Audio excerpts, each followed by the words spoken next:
Амансыздарбы көрөрмандар, бүгүн Ансар Group кооперативинин иши боюнча кайрадан жогорку сотко келдик. Бүгүн эме өкүм чыгат деп айтылган. Көрөлү анда кандай өкүм чыгат, кимдерге же кандай чечим чыгат, алдыда көрөбүз. Жабырлануучулар да келген, анда кирип көрөлү.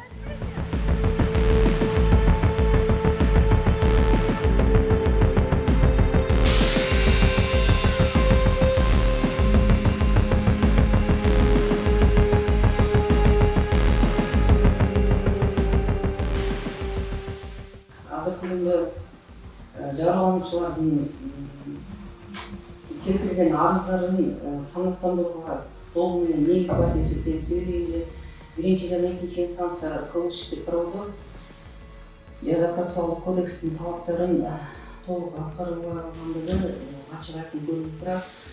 Шырматовго соттолгон Шырматовго карата эпизоддор боюнча материалдык зыян толук өндүрүлбөгөнүнө карабастан биринчи инстанция өкүм чыгарганда так айтканда Ош шаардык соту 4-сентябрь 2024-жылы Кыргыз Республикасынын УНАПС мыйзамын колдонгон. Бул бөлүгүндө мен мыйзамсыз деп эсептейм, себеби мыйзамдын талабына ылайык келтирилген зыяндын 3/4 бөлүгү өндүрүлгөн учурда гана мыйзам жарыяланат деген талабы бар. Бирок ошого карабастан Шырматовдун 8 жыл белгилеп, райондук сот мыйзамсыз ошо 3/1 бөлүгүн кыскарткан деп эсептейм. Эми Султанбай уулуга карата дагы жабырлануучулардын келтирилген дооматтары негиздүү, себеби бул да бирден бир ошо активдүү Ансар группасына ишмер болуп, өзүн элге тааныштырып, жабырлануучулардын ишенимине кирип, 55 эпизод боюнча кылмыш жаза кодексинин 293 бөлүмүнүн 4 пункту менен күнөөлдөп да Султанбай уулуна карата жабырлануучулардын кассациялык арыздарын канааттандырып, ага карата 14 жыл эрктен ажыратылган болчу. Урматтуу көрөрмандар, Ансар Group кооперативинин иши боюнча бүгүн азыр өкүм чыккан атат. Судьялар кеңеши бөлмөсүнө кетти. Бүгүнкү жыйында бизди видеого тартууга уруксат берген жок. Эмнегедир бул ишти Кеңешбек Токтомамбетов аттуу судья төрагалык кылууда, Сулайманкул Атакулов, Тыныбек Бекешев соттук коллегиянын мүчөлөрү. Андыктан биз аудио гана жаздырдык. Азыр бул жактан мамлекеттик айыптоочу, башкача айтканда прокурор, бул кооперативдин төрагасы Элдос Шерматовду 15 жылга эркинен ажыратууну сурады соттон.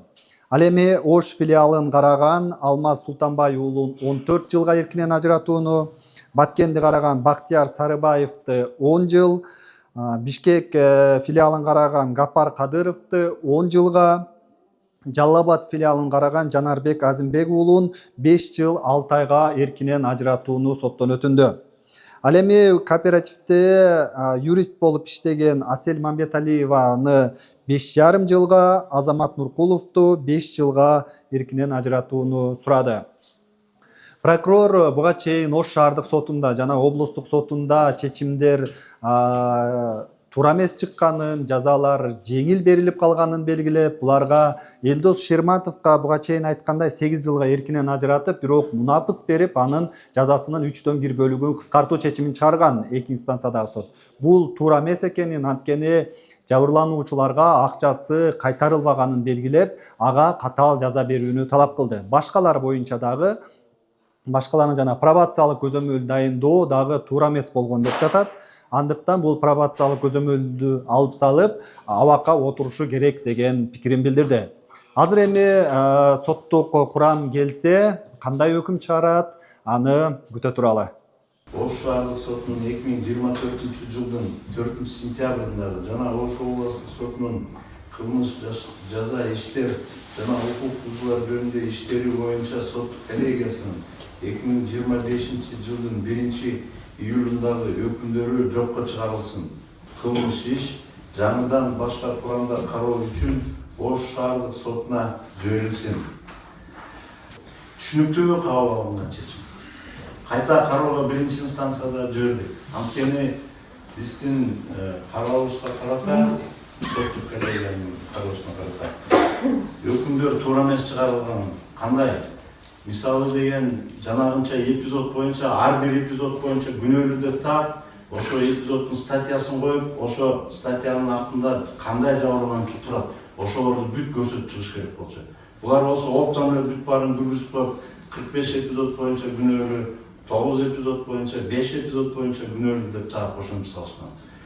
Кээ бир жабырлануучулар анын эпизоду боюнча күнөөлүү деп табылдыбы же табылган жокпу, ал боюнча даже билбей калышты.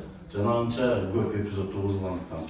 А Кыргыз Республикасынын жазык процессуалдык кодекстин талаптарына ылайык өкүмдө деген ар бир статья боюнча кайсы эпизод боюнча күнөөлүү деп табылды жана ал боюнча канча жыл берилди деп фамилиясын жана потерпевшийдин көрсөтүп дагы такташ керек.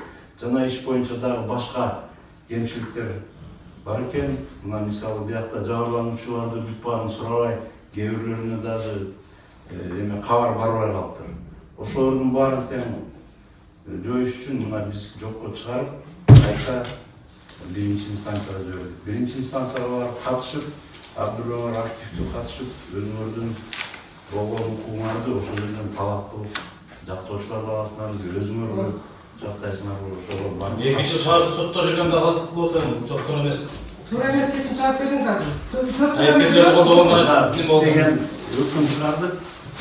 Өкүмүңүз туура эмес. Өкүмдү деген 4 жылдан бери жүрөбүз ошол токтом чыгардык, токтомубузду аласыңар колго.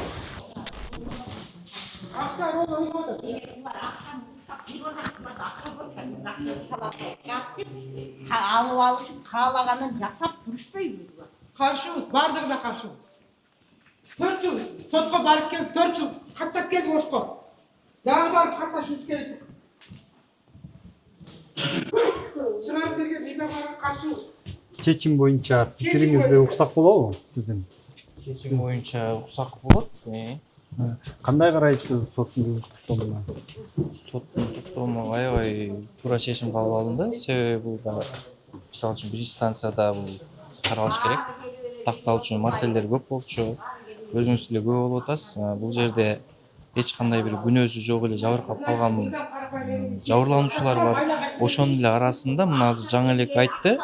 Жабырлануучулардын арасында дагы сотко катышпай же бир кабар берилбегендиктен жокко чыгарып айтып атат. Эми мыйзамга башайбыз. Сиз жалабатты карагансыз да, филиал боюнча.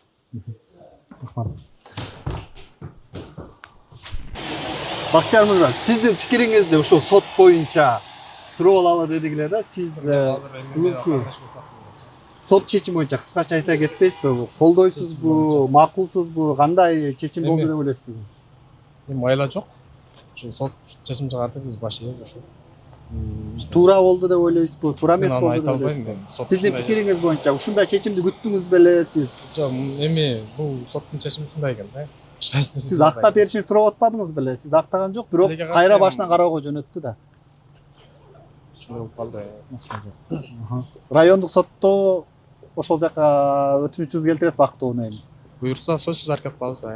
Шаардыкта, ош шаарда каралат да. Түшүнүктүү, рахмат. Бүгүн сиздин тиешеңиз жок экен.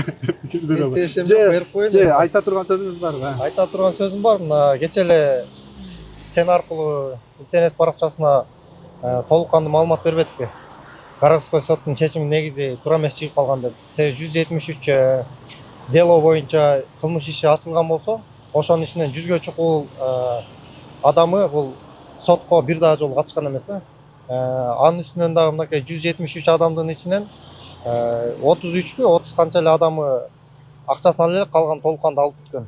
Алып бүткөндүгүнө байланыштуу алар сотко барган эмес, сотко өзүнүн тил каттарындагы жараш келишимге кол коюп бар жогун берген. Мына кассационный жогорку сотко дагы беришкен. Бар жогун бердик. Бүгүнкү күндө толук кандуу городской соттун чечиминде алардын акчасы өндүрүлүп берсин деп чыгып калган да. А бул жерге кассационный ошол документацияны толук тапшырганбыз. Мен оюмча кайра башынан ишке жөнөткөн туура эле деп ойлойм. Себеби ошол жактан туура чечим чыгат деген ойдобуз. Анын эң негизги маселени айта кетейин. Бул элдин акчасы ансарга төгүлгөн бул аманат. Эч бир жетекчи качкан жок. Жоопкерчиликти дагы деле мойнуна алып бүгүнкү күнгө чейин ишмердүүлүгүн жүргүзөбүз деп толук кандуу төлөп бүткөнгө аракет кылып, мынакей канча 90% болсо да жаап бүттү. Калган инсандардын ушу Кудай буйрса городской соттун чечимини негизине ага чейин болсо дагы ишмердүүлүк жүргүзүп төлөп берет деген ниеттебиз. Ошонун үстүндө мына ансардын ар бир жетекчиси ишмердүүлүгүн жүргүзүп толук кандуу жоопкерчилигин бүгүнкү күнгө чейин мойнуна алып келатат. Эч кандай качкан жери жок, башка да кылган жери жок. Ошондо азыр райондук сот болуп соттошсо дагы созула берет да. Бул нерсеге 3 жылдай убакытта жогорку сотко келип бияктан азыр акыркы чекит коюлуп атпайбы? Эми кайра кайтаруу боюнча. Анан ушул сотторду токтотуп эле элдин баарына акчасын берип коюу ниетиңиздер барбы же бир сот аркылуу бүтсүн дейсиздерби? Бул боюнча дагы мен элге айткам, элге бир эмес бир нече жолу айткам, бир нече жолу жолуктук. Соттун эмне кереги бар? Бул кооператив болгондон кийин баардыгыбыз мүчө катары катталгандан кийин общество собраниянын негизинде эле чечимди баарыбыз өзү кабыл алып, мындай соттун кереги жок эле чечиле турган маселе да.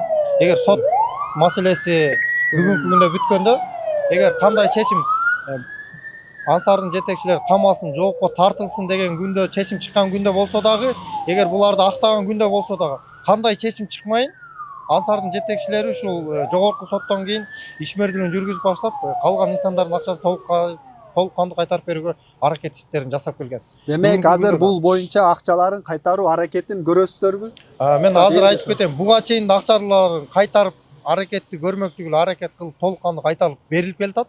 Аз эле кечеде мен сага маалымат бергенде базаны толук карабай туруп 200 миллионго жакын сумма калды деп айтып турмун. Бүгүнкү күндө ошо 136 миллион калган.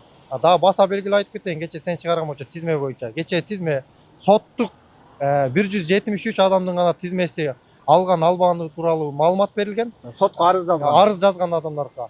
Негизги Кыргызстан боюнча бүгүнкү күндө общий 156 адам калды. Кыргызстан боюнча общий ошонун суммасына 136 миллионду түзөт. Кудай буюрса, аны дагы мына төлөп бергенге ансардын бардык жетекчилери биргеликте толук кандуу жоопкерчилигин алып, эч кандай качкан жери жок.